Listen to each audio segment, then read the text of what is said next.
Amén. Buenas noches. Tomen asiento. Que el Señor les bendiga.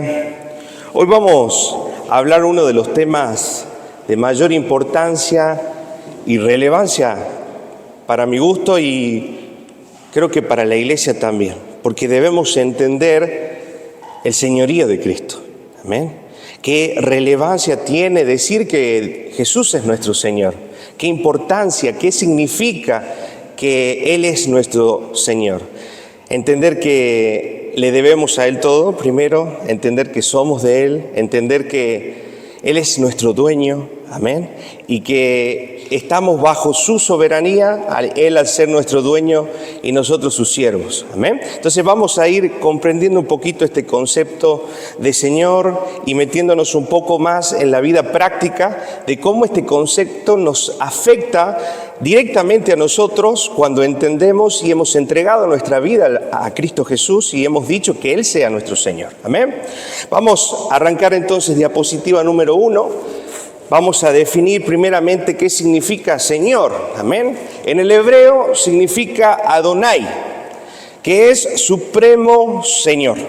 También puse al lado, la palabra es compuesta, Adón significa Señor, y Ai es el sufijo de pertenencia. Entonces, esto también significa mi Señor. Amén. Entonces, Adón, Señor, y Adón, Ai, mi Señor. Señor, ¿por qué? Implica ser amo, ser dueño, ser soberano sobre algo.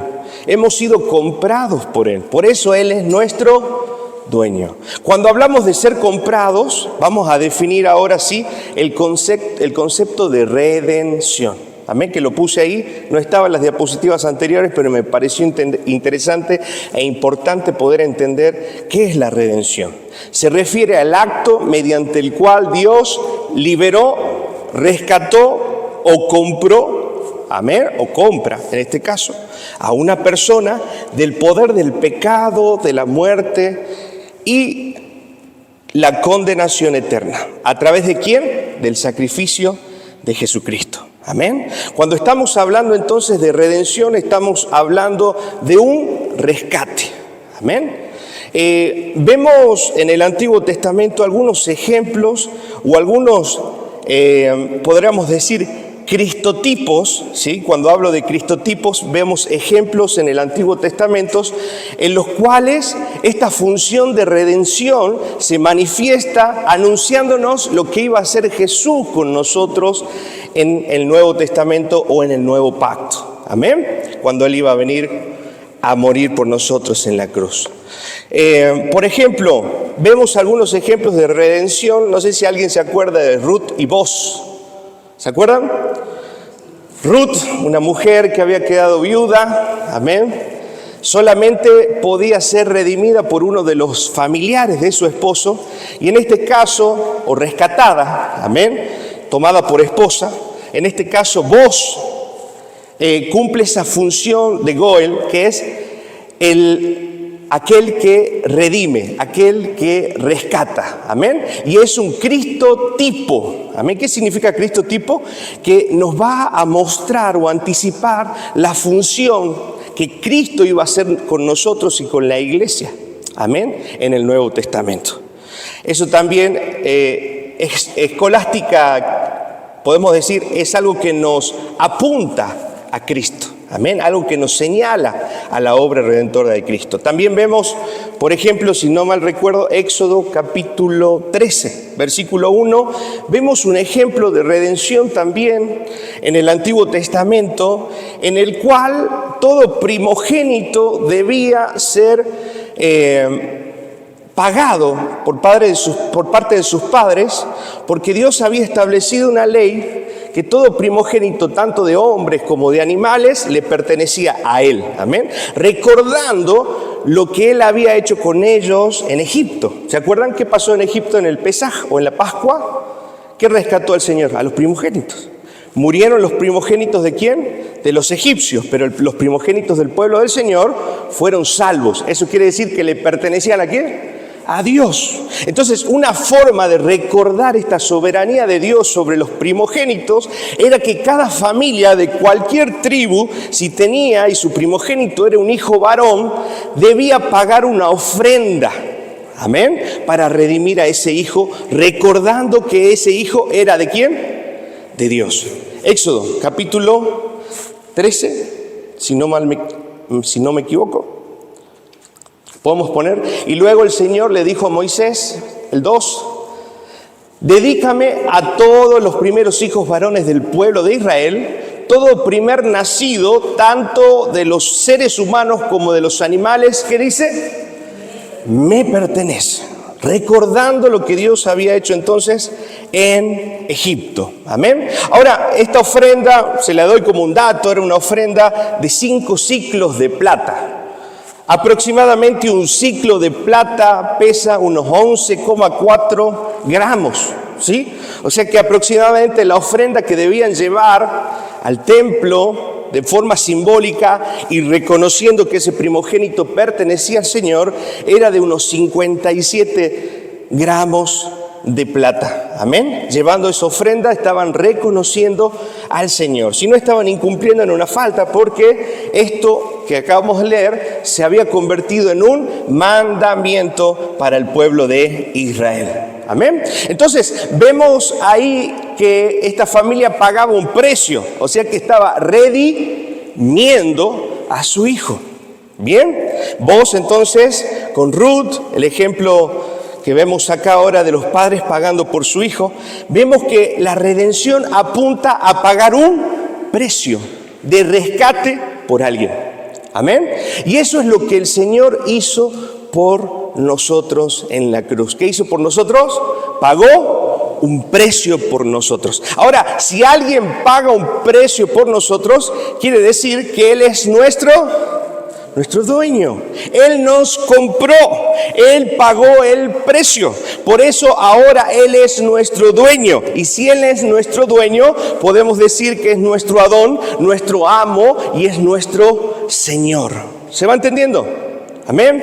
Ahora, vemos esta verdad de la redención, es una verdad central del mensaje del Evangelio. Por eso es tan importante hablar y entender del señorío de Cristo, porque si no entendemos que Cristo es nuestro Señor, nuestro amo, nuestro dueño, no vamos a poder vivir un verdadero Evangelio. Vamos a vivir cualquier otra cosa menos un verdadero evangelio. La verdad esencial es que hemos sido comprados por Él y Él ha pagado el precio por nosotros en la cruz. Siguiente diapositiva, por favor.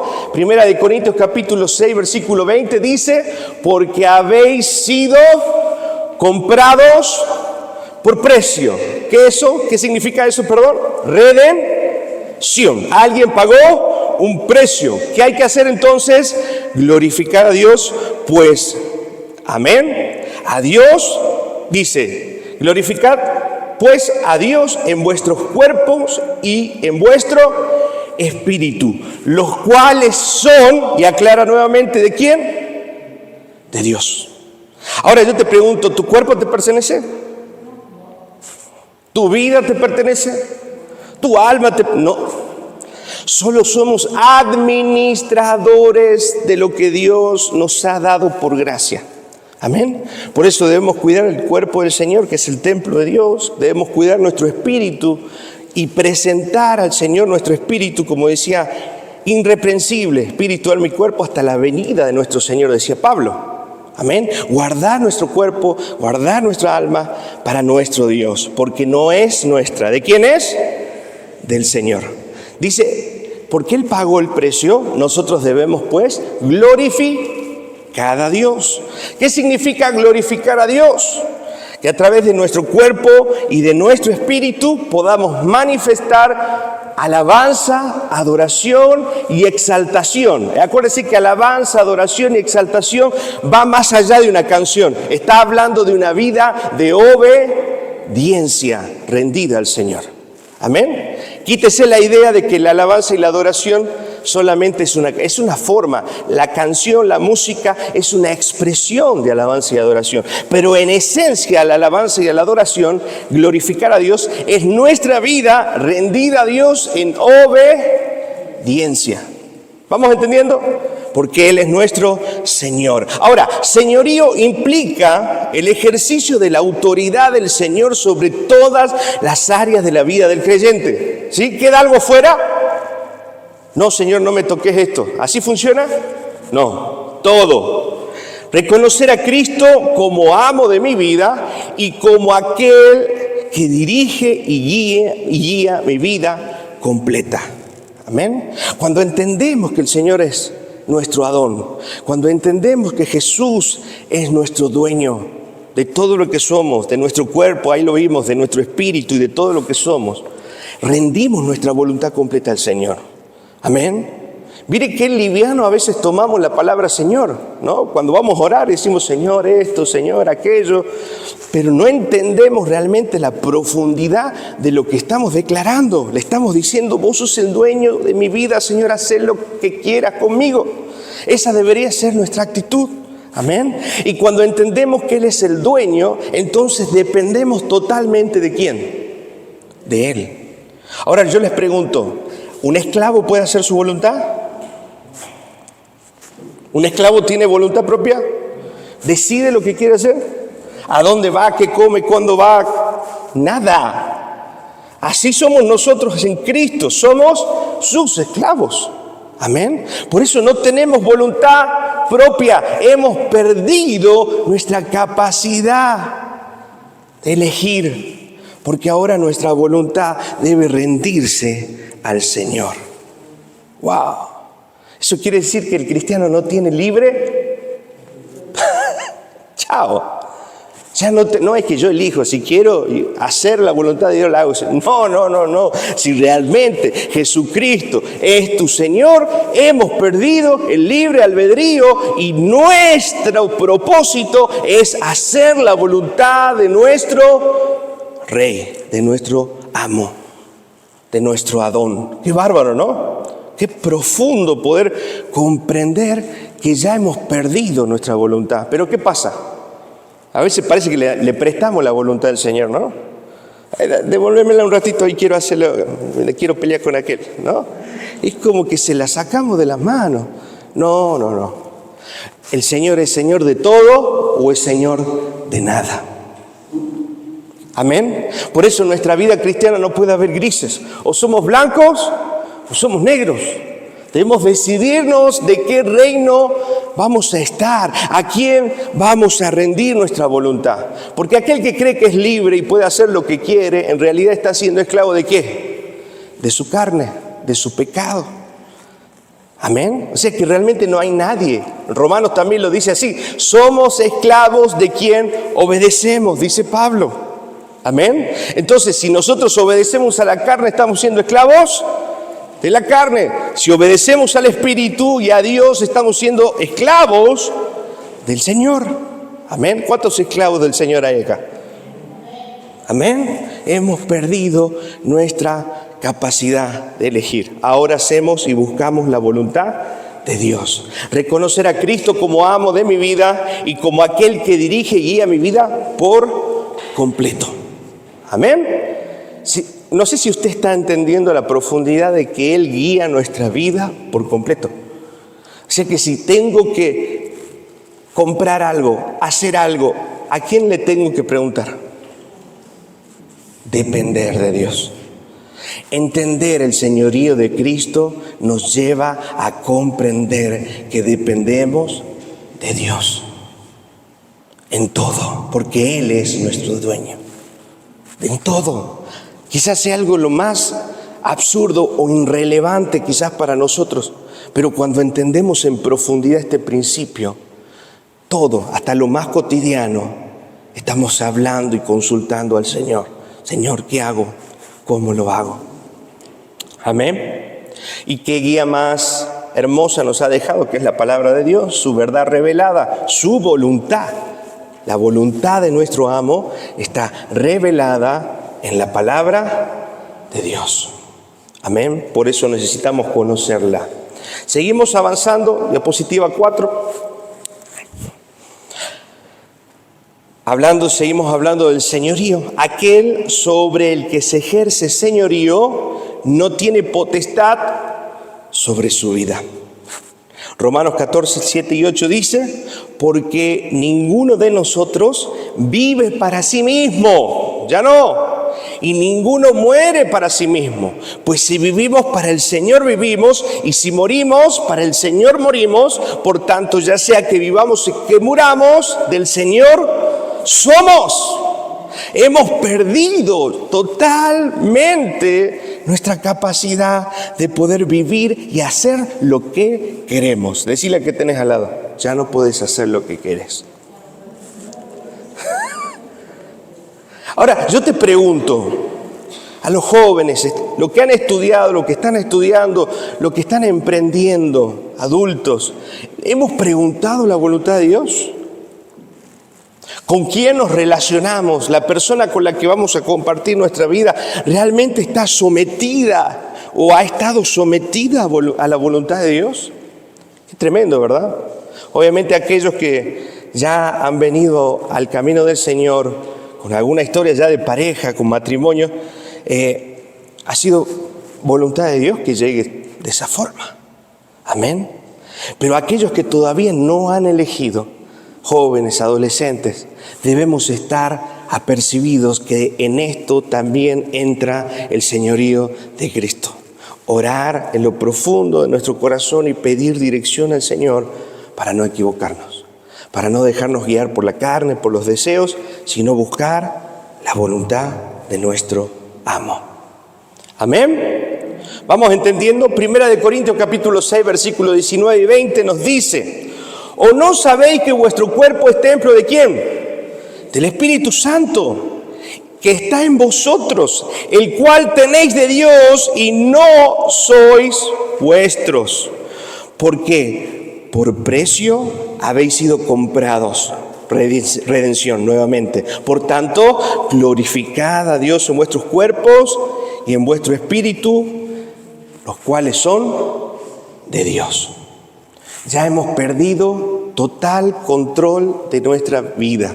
Hemos perdido total autoridad de nuestra vida. Ahora dependemos total y absolutamente de nuestro amor, de nuestro Señor. ¿Vamos entendiendo? Es profundo lo que estamos diciendo hoy. Amén. No es fácil de digerir. Pero cuando el Espíritu Santo está en nuestros corazones, nos va a dar la convicción de caminar bajo esta verdad. Amén. Ahora, muchos quieren aceptar a Cristo como Salvador, pero no como Señor. Y Él o es Señor de todo, o es Señor de nada. Otros quieren aceptar a Cristo, pero a su manera. Otros quieren entrar al reino de los cielos, pero sin dejar atrás nada. Y eso no funciona así. ¿Él es Señor de todo o es Señor de nada? No podemos entregarnos al Señor de forma parcial. Debemos ser totalmente entregados y rendidos a Él. Amén. No podemos. Él es Señor de todo. Él es el dueño de nuestra vida. Hay gente, como dijimos, que quiere entrar al reino de los cielos sin dejar nada atrás. Vamos a ver algunos ejemplos que vimos en el Discipulado 1 también, aquellos que querían seguir a Jesús. Y dice, y mientras ellos iban por el camino, uno le dijo, te seguiré a donde quieras que vayas. Y Jesús le dijo, las zorras tienen madriguera, las aves del cielo nido, pero el Hijo del Hombre no tiene dónde recostar su cabeza. ¿Qué le estaba diciendo el Señor? Seguirme a mí no es fácil. Seguirme a mí implica salir de la zona de comodidad. Dejar de hacer las cosas en las cuales quizás por mucho tiempo te sentiste tranquilo y cómodo y empezar a esforzarte por agradar a Dios. Eso le estaba diciendo. Amén. Salir de nuestra zona de confort. Dejar de hacer y de ser quien éramos para tomar nuestra nueva identidad en Cristo. Amén. Y nueva identidad que no la vamos a hacer de forma voluntaria, sino que dependemos ¿de quién? Del poder del Espíritu Santo. Él es nuestro ayudador. Él es quien nos ayuda, quien nos fortalece para poder vestirnos de esa nueva naturaleza. Amén. Ahora, seguimos leyendo y dice, y otro dijo, y a otro dijo, sígueme. Pero él dijo, Señor, permíteme que vaya primero a enterrar a mis padres. Mas él le dijo, deja a los muertos que entierren a sus muertos, pero tú ve y anuncia por todas partes el reino de Dios. Qué bárbaro, ¿no? Uno dice, ay, qué cruel es el Señor, deja a los muertos. No era que se había muerto todavía el padre. La intención de este varón era poder cuidar a su padre hasta que muera y recién ahí hacer la obra que Cristo estaba demandando de él. Pero el Señor le dice, mi llamado, mi voluntad está sobre todas las cosas, aún sobre tus afectos más grandes. Eso le estaba marcando el Señor. Aún sobre tus hijos, aún sobre tus padres, mi voluntad está sobre todo. Qué tremendo lo que marca el Señor. Es fuerte entender. Amén. Aún sobre tus padres. Y hay un tercero que dice, también otro dijo, te seguiré, Señor, pero primero permíteme despedirme, ¿qué dice? De los de mi casa. Pero Jesús le dijo, nadie que después de poner la mano en el arado mira atrás es apto para el reino de Dios.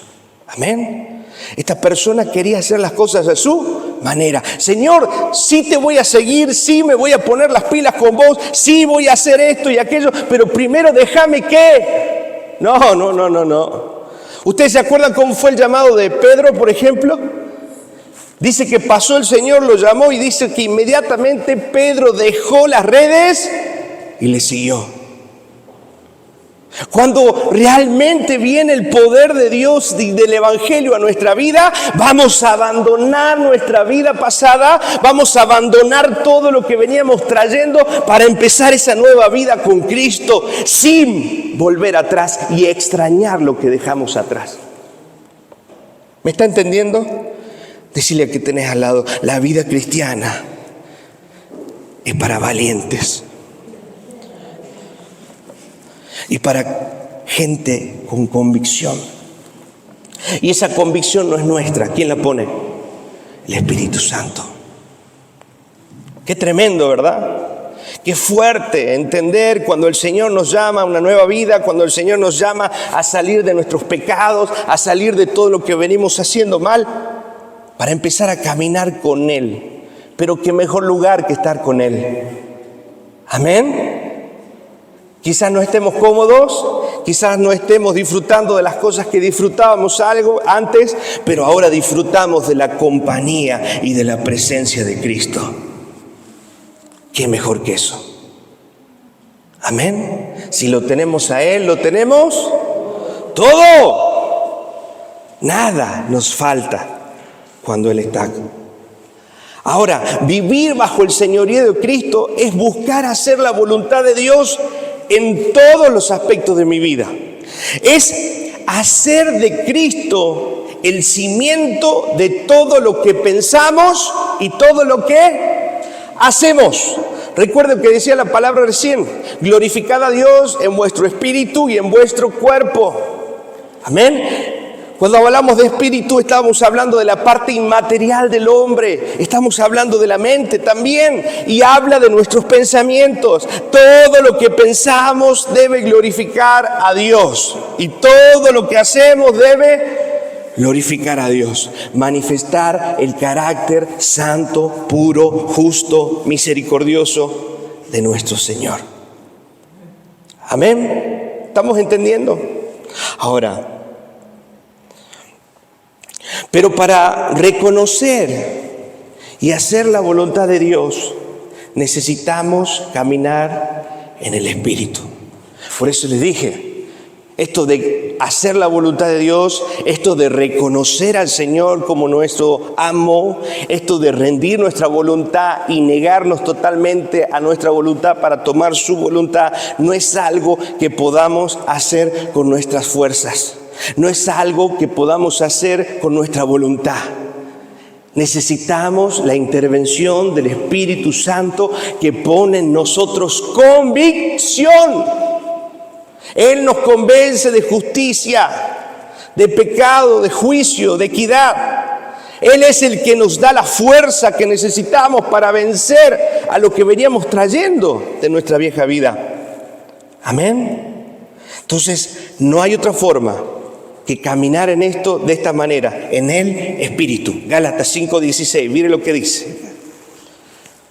Por eso les digo, dejen que el Espíritu Santo los guíe en la vida. Entonces no se dejarán llevar por los impulsos de la naturaleza pecaminosa. ¿Quién nos tiene que guiar? El Espíritu Santo debe tomar el control de nuestra vida. ¿Usted ora así? ¿Usted le dice, Espíritu Santo, toma el control de mi vida? Lléname, Señor, con tu Santo Espíritu cada día. Señor, fortaléceme. ¿Sabe que ser lleno del Espíritu Santo no es solo una manifestación emocional? No, ser lleno del Espíritu Santo significa ser gobernados por el Espíritu. ¿Usted es gobernado por el Espíritu o es gobernado todavía por su carne?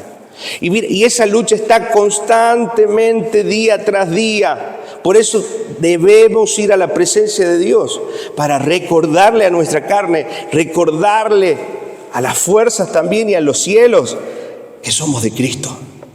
Y recordarnos a nosotros mismos que ya hemos rendido nuestra voluntad a nuestro Señor. Amén. La oración es un ejercicio de dependencia. Acuérdese. Por eso necesitamos, y el Señor nos dice, orar en todo momento para no caer en tentación. Otra palabra, Pablo dice, orad sin cesar.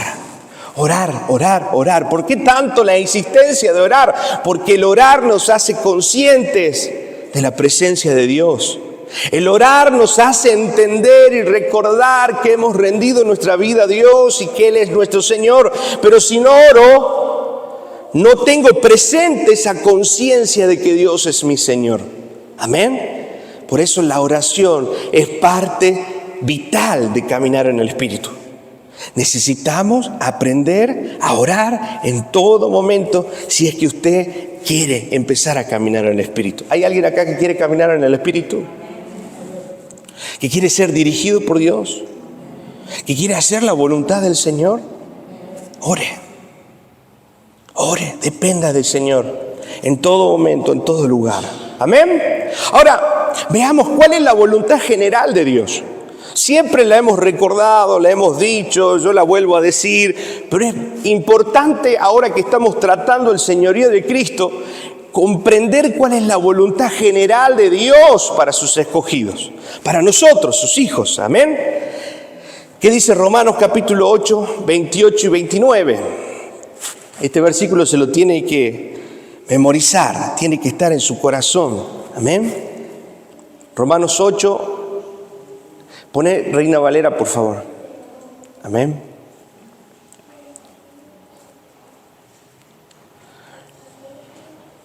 Dice, y sabemos que los que aman a Dios, todas las cosas les ayudan a bien. Esto es, a los que conforme a su propósito son llamados.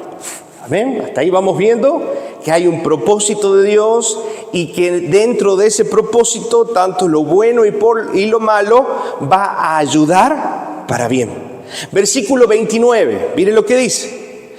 Pero a los que antes conoció, también los predestinó para, recuérdese qué significaba ese sufijo para, propósito, para que fuesen hechos conforme a la imagen de su Hijo, para, otra vez, que Él sea el primogénito entre muchos hermanos. Mire qué interesante lo que nos dice su palabra. Y esto es, como dijimos, el propósito, la esencia de lo que Dios busca de nosotros. Ser hechos conformes a la imagen del Hijo. Esa es la voluntad de Dios. Si usted me dice, ¿cuál es la voluntad de Dios para mi vida? No sé qué hacer. La primera es esta. Amén. Es lo primero que Dios está esperando de nosotros. Que podamos ser como Jesucristo. Que podamos en nuestra vida imitar la imagen de Jesucristo. Cuando hablamos de imagen, ¿se acuerda de qué hablábamos? Del carácter. ¿Se acuerda? Amén. Del carácter de Cristo. Qué importante entender cuál es la voluntad general de Dios. Ahora, avanzamos. Siguiente diapositiva. La voluntad específica de Dios. Que hay una voluntad general de Dios y hay una voluntad específica de Dios, de lo que Dios quiere hacer en nuestra vida, de lo que Dios quiere que hagamos con nuestra juventud, que con nuestras fuerzas, con nuestro talento, con nuestra capacidad. Y eso se va a ir revelando, amén, a medida que vamos caminando. Escuche esto, que es muy importante. A veces nos detenemos y decimos, Señor, ¿cuál es tu voluntad? Y si no me dices cuál es tu, no me muevo. No, a veces hay que empezar a caminar para conocer la voluntad de Dios. Seguramente en alguno de sus pasos le va a errar, pero ese fracaso va a servir para enseñarle a depender más del Señor. O sea que está dentro del propósito de Dios. Amén. Ahí vimos la soberanía de Dios aún en el fracaso, la soberanía de Dios aún en el pecado. Todo eso Dios lo ha permitido para que nosotros podamos correr a su gracia. Amén. No hay nada que a Dios se le escape. No hay nada que Dios tome a la ligera. Dios tiene todo pensado para nosotros. Amén. Ahora, mire cuál es esta voluntad específica de Dios. ¿Cómo se va a revelar a nosotros? A través de la palabra de Dios. Segunda de Timoteo, capítulo 3, versículo 16. Amén. Dice, toda la escritura es inspirada por Dios. ¿Útil para qué? Para enseñar, para redarguir, para corregir, para instruir en justicia. O sea, si usted quiere entender si hay algo justo, si esto es justo o injusto, si esto es bueno o malo, debe comprender y empezar por lo que la palabra de Dios nos enseña. El parámetro principal de comparación que nosotros tenemos es la palabra de Dios. Amén. Entonces a veces usted está orando, Señor, y esto es bueno. ¿Y qué dice la palabra de Dios? Señor, pero yo sé que tú tienes excepciones. No. Apégate a la ley. Amén. ¿Qué dice la palabra de Dios? Amén. Esa es su verdad revelada para nosotros en lo específico. Otra cosa que va a darnos esa revelación específica es la oración. Lucas capítulo 6, versículo 12 al 16. Y en aquellos días él fue al monte, hablando de Jesús, y pasó la noche. Mire este ejemplo. Amén. Cuando tenga que decidir, cuando tenga que... ¿Qué voy a hacer, Señor? ¿Por dónde voy? ¿Qué decisión tomar? Dice, el Señor se apartaba y en este momento pasó la noche orando a Dios. Versículo 13, mire lo que dice. Y cuando era de día, llamó a sus discípulos y escogió a 12 de ellos, a los cuales también llamó apóstoles. Antes de escoger, esto es para nosotros también hoy. Antes de decidir, mire qué importante, porque de acá iban a salir 12 hombres que iban a llevar la palabra y el evangelio del Señor hasta nuestros días. Amén. Deben ser hombres llenos del Espíritu Santo. No podía errar en esto el Señor.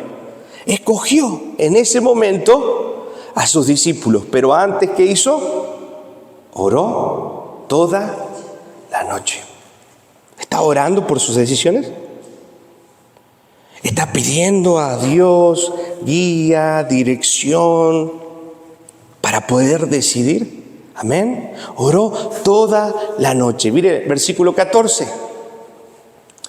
A Simón, a quien también llamó Pedro, a Andrés su hermano, Jacobo y Juan, Felipe y Bartolomé. Versículo 15.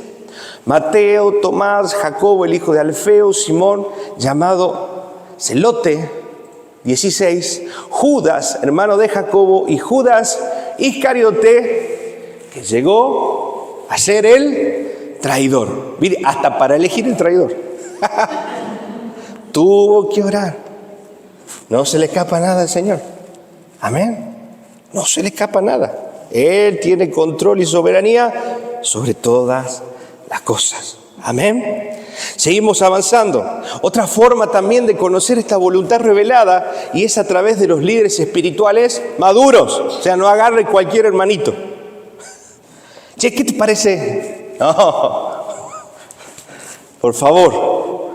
Agarre una persona de buen testimonio, alguien que conoce las Escrituras y sobre todo que tiene un testimonio de vida, el cual refleja lo que está predicando. Amén. Mire lo que dice Proverbios 11:14. Donde no hay dirección sabia, caerá el pueblo, mas en la multitud de consejeros hay seguridad. En otras palabras dice, hay sabiduría. Amén. Entonces, el consejo, el pedir consejo, es parte también de conocer la voluntad revelada de Dios. Cuando por ahí estamos turbados o por ahí no estamos entendiendo lo que Dios quiere decirnos. Amén. Pero ojo, porque a veces muchos optan esto porque no les gusta orar ni leer la palabra. Y están de moda ahora los profetas también. Amén. No. Primero ore. Primero, lea la palabra y vuelva a orar. Y si hay alguna duda, vuelva a orar. No, busque consejo también. Amén. Pregunte, abra su corazón. Eso es humildad. El saber que hay cosas que todavía no las tengo claras, no las puedo definir, no sé qué hacer, busco consejo, pregunto. Amén. Cuarto, y esta situación, este punto, a veces lo pasamos por alto, pero también es la voz de Dios hablándonos. Las circunstancias, las cosas que nos están pasando. Voy a decir, yo quiero hacer esto, pero tengo esta traba, aquella, y quiero, y insisto, y me de vuelta. Quizás no sea el Señor el que te está llevando por ahí. Si las puertas se están cerrando, si las puertas no se están abriendo por ahí, debe ser que el Señor algo te está hablando y no lo querés oír. Amén. Insistir con personas, con relaciones, insistir con cosas. Simplemente que a veces nos encaprichamos en nuestros corazones sin escuchar la voz de Dios. ¿Me va entendiendo? Vamos a tener en cuenta entonces estos 4 elementos para poder entender y discernir esa voluntad específica de Dios. Así conoceremos la voluntad de Dios para cada decisión de nuestras vidas. Pero primero, mire dónde está la palabra de Dios. No la puse cuarta. ¿Dónde la puse? Ese orden tiene una intencionalidad. Primero, ¿qué dice su palabra? Segundo, voy a orar. Tercero, consejo. Cuarto, analizo las circunstancias. Amén. ¿Para hacer la voluntad de quién? Porque Él es mi dueño, Señor, amo. Amén. Ahora les pregunto, o algún hermano me preguntaría, la siguiente diapositiva. ¿Por qué hacer la voluntad de Dios, no? Siempre hay algún descolgado, ¿sí? Algún desubicado, ¿no? ¿Por qué? ¿Y por qué tendré que hacer, no puedo hacer la mía? Bueno, acá está la respuesta. Primero, porque fuimos creados para glorificar y llevar a cabo sus propósitos, no lo nuestro. Efesios, vamos a Efesios capítulo 1, versículos 6 y 7. Versículo 5 y 6, perdón. En amor, habiéndonos predestinados para ser adoptados hijos suyos por medio de Jesucristo, según el puro afecto de su voluntad. Ahí vemos también que porque su voluntad, el puro afecto de su voluntad, nos escogió para ser hijos. Versículo 6. Propósito, para alabanza de la gloria de su gracia, con lo cual nos hizo aceptos, ¿en quién? En el amado. Propósito, entonces, hemos sido creados para alabanza de la gloria de su gracia. Amén. Para que esa gracia, ese regalo inmerecido que hemos recibido, amén, valga la pena. Yo te digo, ¿te estás viviendo de forma tal que la gracia valga la pena? Esa es la pregunta para nosotros en esta noche. ¿Estás obedeciendo de forma tal que la gracia que Dios tuvo sobre tu vida valió la pena? ¿Valió la pena que Cristo muera por tu vida o seguís haciendo la tuya? ¿Vale la pena que Cristo haya muerto? ¿Que haya entregado su sangre? Amén. Para alabanza de su gracia. Versículo 12, en el mismo 1, 12 y 14. Dice, a fin que seamos para alabanza de su gloria, una vez más, nosotros lo que primeramente esperábamos en Cristo. Versículo 13. En Él también vosotros, habiendo oído la palabra de verdad, el evangelio de vuestra salvación, y habiendo creído en Él, fuiste ¿qué? Sellados con el Espíritu Santo de la promesa. Versículo que estudiamos la clase anterior. Amén. Él nos ha sellado, nos ha escogido. Versículo 14. Que es las arras de nuestra herencia hasta la redención de la posesión adquirida para alabanza de su gloria. Otra vez. O sea, nuestra vida, la obra de Cristo, la gracia recibida por el Señor, todo lo que Él hizo en nuestra vida y lo que está haciendo, ¿es para quién? Para glorificar a Dios, para glorificar su gracia, para glorificar su obra redentora. Entonces, la primera respuesta, ¿por qué necesitamos hacer la voluntad de Dios? Porque fuimos creados para glorificar a Dios. Segunda, porque su voluntad es buena, agradable y perfecta. ¿Sí? La tuya es mala, desagradable e incorrecta. Pero la de Dios es buena, agradable y perfecta. Romanos 12:1, miren lo que dice. Así que, hermanos, os ruego por las misericordias de Dios que presentéis vuestros cuerpos en sacrificio vivo, santo, agradable a Dios, que es vuestro culto racional. Versículo 2. No os conforméis a este siglo, sino transformaos por medio de la renovación de vuestro entendimiento. ¿Para qué? Propósito. ¿Para qué Dios quiere que cambies tu manera de pensar? ¿Para qué Dios quiere que empeces a pensar como Él piensa? Para que puedas disfrutar, para que puedas comprobar. ¿Sabes lo que significa comprobar? Es experimentarlo por mí mismo. Dios quiere que experimentemos por nosotros mismos qué buena es su voluntad, qué perfecta es su voluntad. Pero hasta que nosotros no cambiemos la cabeza, no cambiemos los pensamientos, no cambiemos nuestra manera de ver la vida, no cambiemos nuestra manera de tratar, no cambiemos nuestra manera y no busquemos reflejar el carácter del Señor, no vamos a poder experimentar la buena voluntad de Dios. Y ahí lo dice, para que comprobéis cuál sea la voluntad de Dios, y ahí lo dice. ¿Cómo es? Agradable y perfecta. Amén. Buena, agradable y perfecta. Gracias, Señor. Eso quiere decir que los planes del Señor son mejores que los tuyos. Yo digo, ¿vas a seguir caminando por tus planes? Vamos a buscar la voluntad de Dios.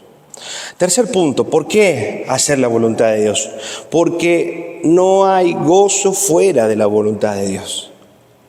Y eso es tremendo. Porque muchos viven sus vidas tratando de satisfacer sus deseos, sus anhelos personales, sus propósitos personales a nivel académico, profesional, laboral, familiar. y nunca llegan a tener gozo. Mire lo que dice Juan capítulo 15, versículo 10 al 11. Acuérdense que esto está dentro del mensaje en el cual el Señor dice que Él es la vid y nosotros los pámpanos. Si guardáis mis mandamientos, permaneceréis en mi amor, así como yo he guardado los mandamientos de mi Padre y pertenezco en su amor. Versículo 11, mire lo que dice. Atento a esto. Estas cosas os he hablado, ¿para qué? Mi gozo esté en vosotros y vuestro gozo sea manifestado, cumplido. Dios quiere que vivamos con gozo. Dios quiere que experimentemos su gozo. Acuérdense que el gozo no es la ausencia de problema. El gozo no es la ausencia de enfermedad y la prosperidad económica. No, el gozo de Dios es tener esperanza, mantenerme firme a pesar de. Amén. Entonces Dios te va a dar esa capacidad de tener esperanza, de no perder la paz, de no perder la fe, si cumplimos su palabra y sus mandamientos. Ese gozo se va a manifestar en nosotros. ¿Cuántos tienen el gozo del Señor? Amemos su palabra, cumplamos su palabra, obedezcamos su palabra. Amén. La única forma de experimentar el gozo de Dios entonces es buscando obedecerle. ¿Por qué entonces hay que hacer la voluntad de Dios? Seguía preguntando. Al estar fuera de la voluntad, amén, estamos en desobediencia. Y la desobediencia tiene consecuencias. Amén. Todo pecado, así el más pequeño que usted cometa, tiene consecuencias. Todo pecado tiene consecuencias. Esto no quiere decir que Dios no lo perdona. Dios puede perdonarte, pero las consecuencias van a estar. Todo pecado tiene consecuencias, aun cuando Dios te perdona. Por eso no debemos pecar. Algunos dicen, no, Dios ya me perdonó. Sí, pero las consecuencias, la enfermedad, las cosas que quedaron por caminar desordenadamente, van a estar para recordarnos a dónde no tenemos que volver. Amén. Ahora, mire lo que dice Lucas capítulo 12, versículos 47 y 48.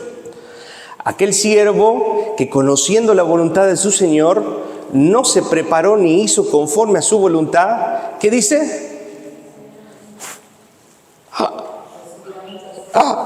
¿Cómo?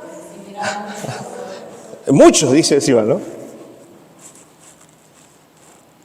No estamos teniendo en cuenta, acuérdense, ¿de quiénes somos nosotros siervos? De nuestro amo. Y si no cumplimos la voluntad de nuestro amo, ¿qué vamos a recibir? Muchos azotes. Hay muchos azotados en la casa del Señor. Son hijos azotados, porque Él los ama, ¿no? En su misericordia nos azota y nos castiga. Y eso es muestra de su misericordia y de su amor. El castigo es muestra del amor, dice su palabra. Dios al que ama, castiga y azota al que toma por hijo. Así que si Dios te está azotando, gracias Señor. Pero arrepentite de eso, cambia eso, porque te está mostrando algo que estás haciendo mal. ¿Me está entendiendo? Ahora, mire lo que dice el versículo 48. Mas el que sin conocerla hizo las cosas dignas de azote, será azotado poco. O sea que el que conoce y hace malas cosas va a recibir doble. Si nosotros, conociendo la verdad de Dios, pecamos deliberadamente, vamos a ser doblemente castigados y azotados.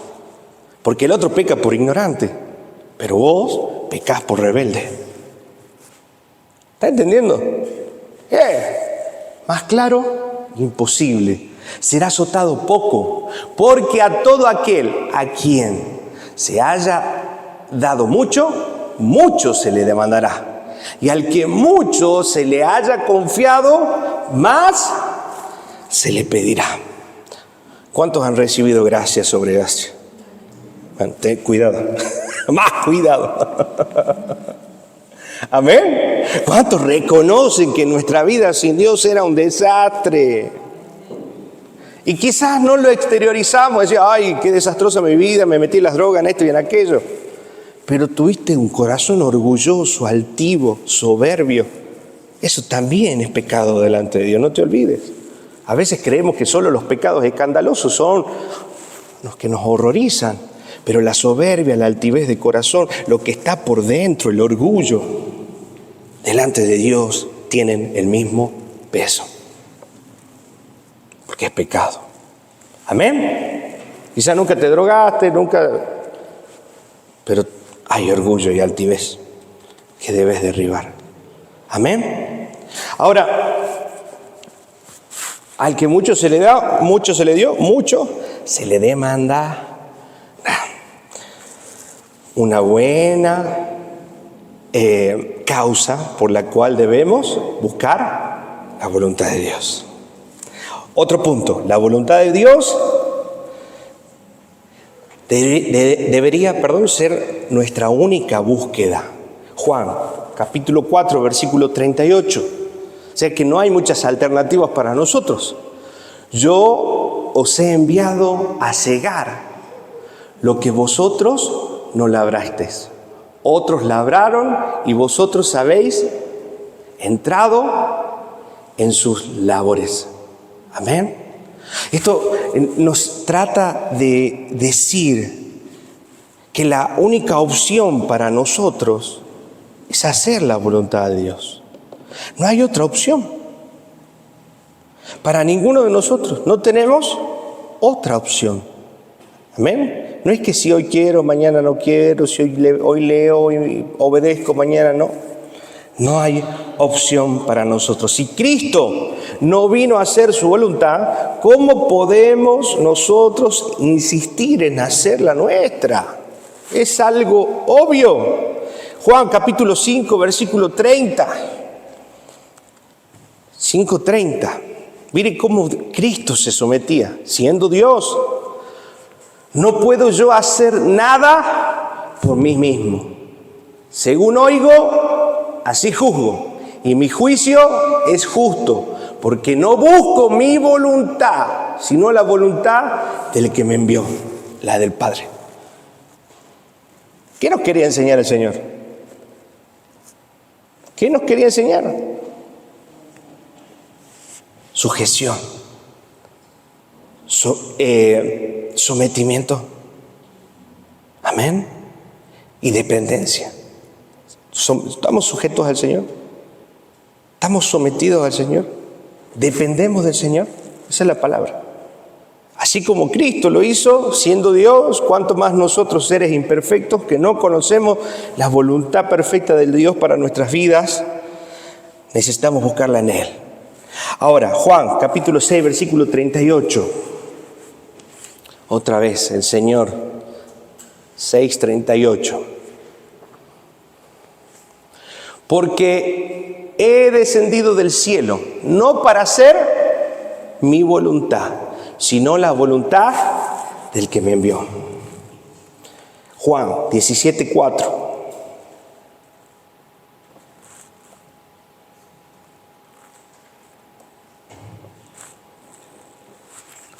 ¿Ven? ¿Qué dice? Yo te he glorificado en la tierra, he acabado la obra que me diste que hiciese. ¿Será que nosotros podemos decir eso cuando el Señor venga a buscarnos? Señor, acabe la obra. Todos los sueños que tenías para mí, Señor, los hice. Señor, toda la gente que vos tenías preparada para que yo le hable, les hablé. La gente a la que tenía que enseñarles, lo hice, Señor. Las obras, fui un buen padre, fui una buena madre, Señor. Quiero glorificar, quise glorificar y glorifiqué a Dios siendo un buen esposo, una buena esposa. ¿Será que podamos decir esto cuando el Señor venga a buscarnos?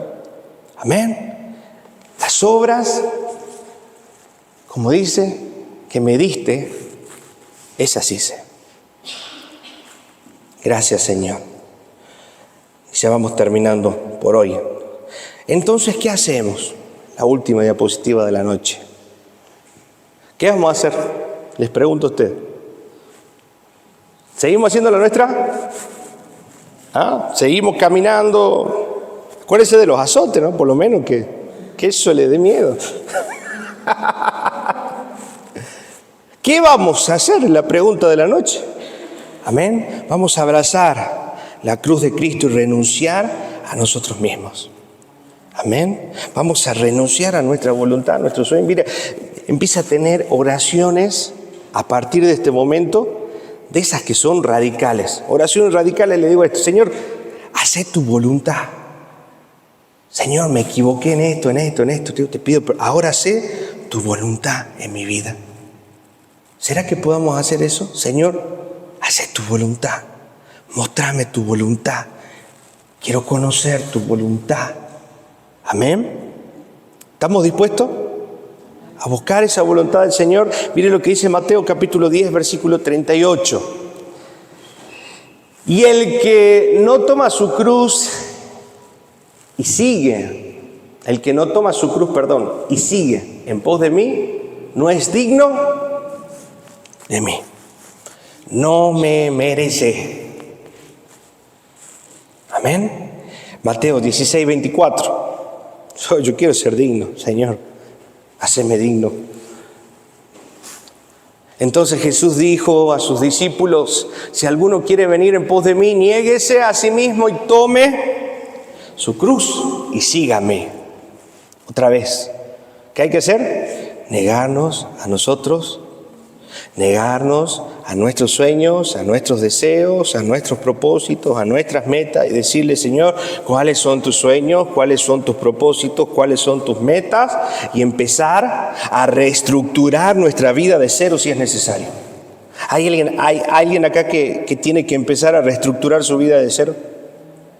Que a partir de esta noche va a ir a su casa y va a tener oraciones radicales con el Señor, decir: Señor, si esto no es, chao. Quiero hacer tu voluntad. Quiero conocer tu voluntad. Quiero caminar en tu voluntad. Quiero ser digno de ser llamado un hijo de Dios. Amén. Juan 5:30. Ya vamos terminando la noche. No puedo yo hacer nada, ¿se acuerda lo que dijo el Señor? Por mí mismo. Según oigo, así juzgo. Y mi juicio es justo, porque no busco mi voluntad, sino la voluntad del que me envió, la del Padre. Terminamos con ese versículo. Amén. Así que es tiempo de ponernos en la brecha del Señor, analizar nuestros pasos, analizar las motivaciones por las cuales estamos trabajando, por las cuales estamos siendo padres, de qué forma estamos siendo padres, de qué forma estamos siendo miembros de la iglesia, y decirle: Señor, ya no quiero hacer mi voluntad, quiero hacer tu voluntad, quiero conocer tus propósitos, quiero conocer tus caminos. Amén. Vamos a orar en esta noche.